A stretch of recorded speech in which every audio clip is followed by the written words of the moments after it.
course, there are a range of different, perhaps, demands in service life, whether it's on UK soil or overseas. Support is available for people at any stage of their military career. And very often we forget about the charities that do incredible work behind the scenes, or perhaps with the help of the royal family. And we thought that you might like to hear a little bit about some of those charities and some of those works. Let's speak now to Wing Commander Kirsty Bushell, CBE, who's Vice Chair of the SSAFA, the Armed Forces Charity. Joined me now. Wing Commander, good morning. Good morning. How are you? Yeah, really well. Thank you so much for joining us at this early hour here on Talk TV. It's much appreciated. Now, look, people sometimes forget how important the works of charities up and down our nation are. Very often those charities have a patron. That patron very often may be royal. And the royal family do an incredible amount of work for charities, don't they? They do. Her Majesty The Queen was in fact the patron of over 600 charities, and we were really privileged to have been one throughout her reign. And in fact, her mother and grandmother and father before her had been engaged with SSAFA, the Armed Forces Charity, and had been part of our founding principles to support all our beneficiaries, which is the families and the veterans of the Armed Forces community. So talk to me a little bit about SSAFA and what you do, because people will have heard of all sorts of different military charities. There are a whole myriad of them. It must be quite difficult sort of fighting for the noise, but for what you do. But what's your key focus? So we particularly do casework across the United Kingdom, where we can access you, and globally, in fact, where we have a tremendous army of caseworkers who will come in and assess your needs, who will make sure that you have access to the services that best support you. We also look after the serving families. We have community volunteers who make sure we look after individuals throughout their service time.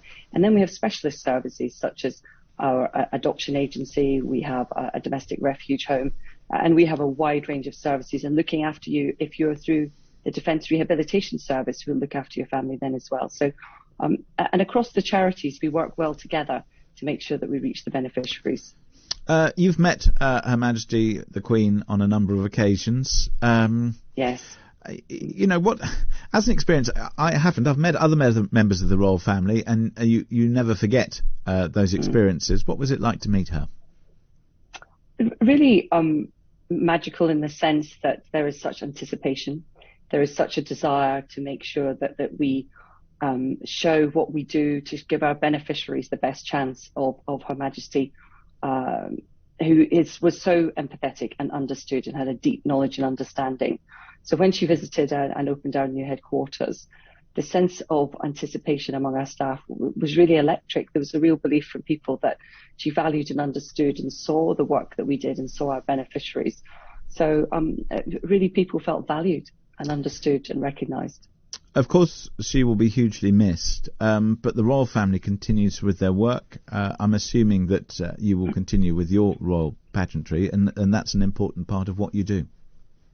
Yes, we would never assume. As the King goes forward in his charitable endeavours, we will all wait to see where he chooses to put his focus and energies, but we are quite sure that those decisions will be made with the knowledge of the future needs of the beneficiaries. And when, of course, we would be hugely privileged if he would choose to continue that, but that's for the future. At the moment, we are recognising the great work of Her Majesty as she is laid to rest in this momentous time in our history. It absolutely is. And just finally to you, in terms of that, what do you take away from what's going on? I mean, you know, you and I know, I suppose, that this country has an enormous heritage, but still, I've been surprised.